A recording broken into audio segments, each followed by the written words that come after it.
বন্ধুরা, কাল থেকে ওল্ড ট্র্যাফোর্ড ম্যানচেস্টারে শুরু হতে চলেছে ভারত আর ইংল্যান্ডে ফোর্থ টেস্ট ম্যাচ।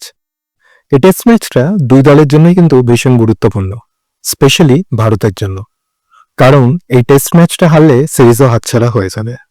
আর অন্যদিকে ইংল্যান্ডও চাইবে এই টেস্ট ম্যাচটা জিতে সিরিজটা নিজেদের পকেটে পুরে নিতে। সো কাল থেকে শুরু হতে যাওয়া ফোর্থ টেস্ট ম্যাচটা গিল বাহিনীর জন্য একদম ডু অর ডাই সিচুয়েশন। আর এরই মধ্যে চোট আঘাতের খবরও কিন্তু ভারতীয় শিবির থেকে আসছে। তো চলুন একটু প্রেডিক্ট করে নেওয়া যাক ভারতের সবচেয়ে স্ট্রংগেস্ট প্লেইং 11 কি হতে পারে। ওপেনিং জুটি অবশ্যই অপরিবর্তিত থাকবে, জয়সওয়াল আর কে এল রাহুল। জয়সওয়াল প্রথম টেস্ট ম্যাচে দারুণ খেলেছিল, তারপরের টেস্টগুলোতে সেভাবে নিজের স্টার্টকে ক্যাপিটালাইজ করতে পারেনি। তো জয়সওয়ালকে এই টেস্ট ম্যাচটা কিন্তু ভালো খেলতেই হবে ইন্ডিয়াকে আপার হ্যান্ড থাকার জন্য। আর জয়সওয়াল এই টেস্ট ম্যাচটা কেমন খেলবে তা অনেকটাই নির্ভর করবে জয়সওয়াল জোফরা আর্চারকে কিভাবে সামলায় তার উপর। জয়সওয়ালের সঙ্গে অবশ্যই কে এল রাহুলই হবেন। এই সিরিজটা রাহুলের জন্য দারুণ গেছে। সিরিজে ইতিমধ্যেই 375 রান করে ফেলেছেন রাহুল, প্রায় 63 অ্যাভারেজ নিয়ে, হুইচ ইজ কমেন্ডেবল। 3 নম্বরে সাই সুদর্শন খেলতে পারে। করুণ নায়ারের জন্য খারাপ লাগবে, কিন্তু 3টে টেস্ট ম্যাচে চান্স পেয়েও করুণ মাত্র 131 রান করেছে, তাই আমার মনে হয় সাইকে আবার রিকল করা হবে। হ্যাঁ, তবে এটাও হতে পারে যে চতুর্থ টেস্ট ম্যাচেও ভারতীয় টিম করুণ নায়ারকে চান্স দিল, আর এটাই তার কেরিয়ারের ওয়ান লাস্ট চান্স হবে।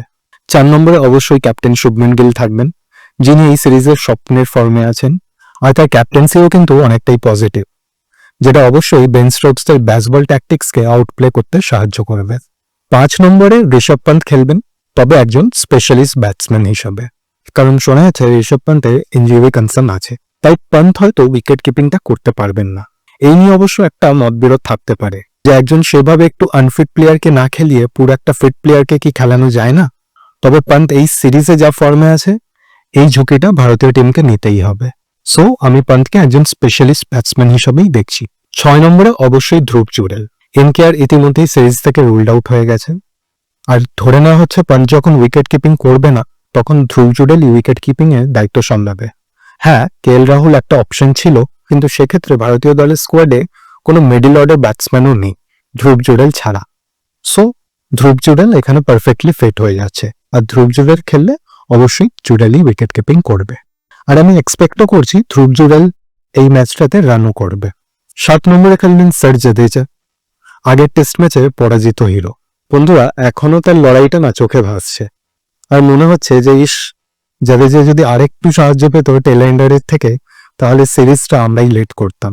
8 নম্বরে খেলবে ওয়াশিংটন সুন্দর। আগের টেস্ট ম্যাচে দারুণ বল করেছে, ব্যাট হাতেও মোটামুটি ভালো কন্ট্রিবিউশন দিয়েছে। সো সুন্দর তো অবভিয়াসলি খেলবে, আর সুন্দরকে সুন্দরভাবেই খেলতে হবে যদি ভারত টেস্ট ম্যাচটা জিততে চায়। 9 নম্বরে ডেবিউ করতে পারে অংশুল কম্বোজ। হর্ষদীপ সিং এই ম্যাচটাতে রুলড আউট হয়ে গেছে তার বাঁ হাতে বুড়ো আঙুলের চোটের জন্য। আকাশদীপেরও গ্রোইং ইস্যু আছে। সো আমার মনে হয় অংশুল কম্বোজ চান্স পেতে চলেছে।